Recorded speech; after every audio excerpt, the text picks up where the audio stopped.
Le fisc peut aller très loin, surtout depuis la rentrée octobre et la promulgation d'une nouvelle loi fiscale pour lutter contre l'évasion fiscale. Alors vous l'avez entendu, à partir de janvier 2018, eh bien l'administration pourra aller fouiller dans vos comptes, mais regardez seulement ce que vous publiez dans vos réseaux publics, Facebook, Twitter ou encore Instagram. C'est une pratique qui existait déjà, mais désormais c'est officiel.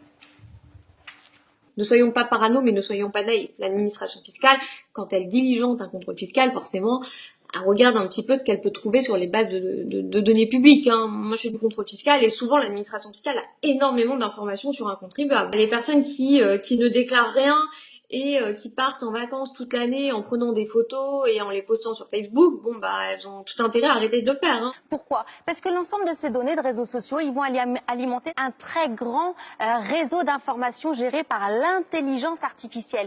C'est clair, il y a un an, si le fisc en avait après vous, il allait appeler votre banque, par exemple, et lui demander plus de détails, vos relevés bancaires, par exemple. Et la banque, à ce moment-là, s'exécutait. À partir de maintenant, ces transmissions sont automatiques. Le fisc ne demande plus rien. La banque, chaque mois, envoie tous vos relevés bancaires directement au fisc. C'est pareil pour toutes les organisations sociales. La CAF, le RSA, le Pôle emploi envoient directement. Et regardez, à partir de 2019, les plateformes Internet seront également concernées. Vous avez loué votre appartement sur Airbnb ce week-end ou encore vendu votre téléviseur sur Le Bon Coin ou loué votre véhicule à un particulier. Eh bien, jusqu'à présent, l'ensemble de ces sites vous envoyaient un document pour que vous puissiez déclarer cet argent. Eh bien, désormais, ils enverront ça directement au fisc. Un fisc très bien informé.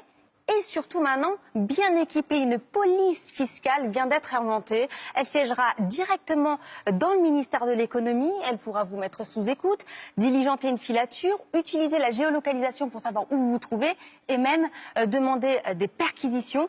Enfin, regardez, ça c'est une pratique qui vient des pays anglo-saxons. Vous savez, l'argent, la France, généralement, va être un petit peu discret. Alors quand quelqu'un a été pris en flagrant délit, on ne disait rien. Eh bien, désormais, c'est le name and shame. Si vous êtes pris, si vous êtes fraudeur, eh bien, votre nom pourrait apparaître dans la presse.